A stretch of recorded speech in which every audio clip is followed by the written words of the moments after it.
정책위 의장 최이배입니다. 정부는 정부는 올해보다 43조 원이 늘어난 513조 원에 달하는 2020년 예산안을 국회에 제출했습니다. 지출은 커지고 세수는 줄어 72조 원의 재정 적자가 생기고 정부는 이를 메꾸기 위해 60조 원의 빚을 지겠답니다.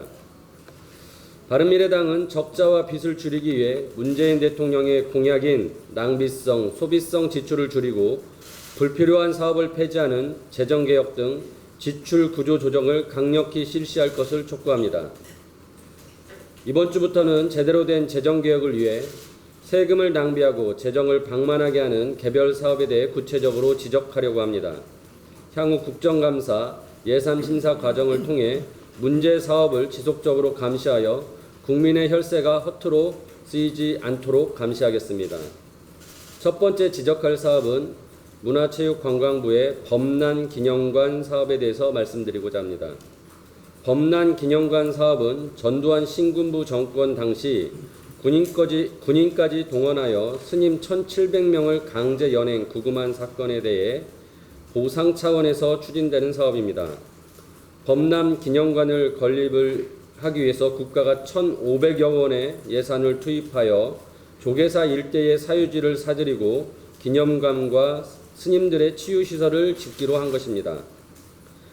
그리고 작년까지 127억 원의 국가 예산의 사업비가 투입되었습니다.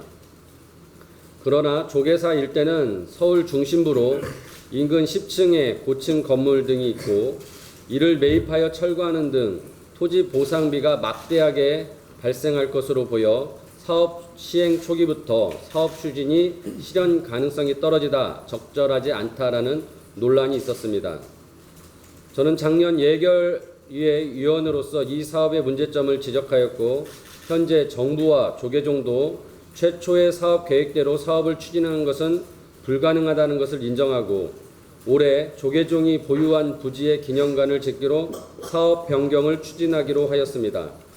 그 결과 부지 구입비 926억 원의 예산이 절감될 것이며 정부가 이미 구입한 부지는 조계종이 매입하여 부지 구입비를 정부가 회수하기로 하였습니다. 이 자리를 빌어 사업 변경에 동의하고 부지를 매입하기로 한 조계종의 경의를 표합니다. 정부가 대규모 확장 재정 정책을 추진한다고 하여 국민의 혈세를 낭비하는 시급성과 효율성이 떨어지는 불필요한 사업, 부서별 유사 중복 사업이 용인되는 것은 아닙니다. 바른미래당은 지속적인 모니터링을 통해 줄어든 예산을 슬그머니 올리거나 실효성 없는 사업을 다시 시작하려는 시도를 막겠습니다. 재정개혁 없는 재정 확대는 밑빠진 독의 혈세 붓기와 같습니다. 바른미래당이 이를 막기 위해서 최선을 다하겠습니다. 이상입니다.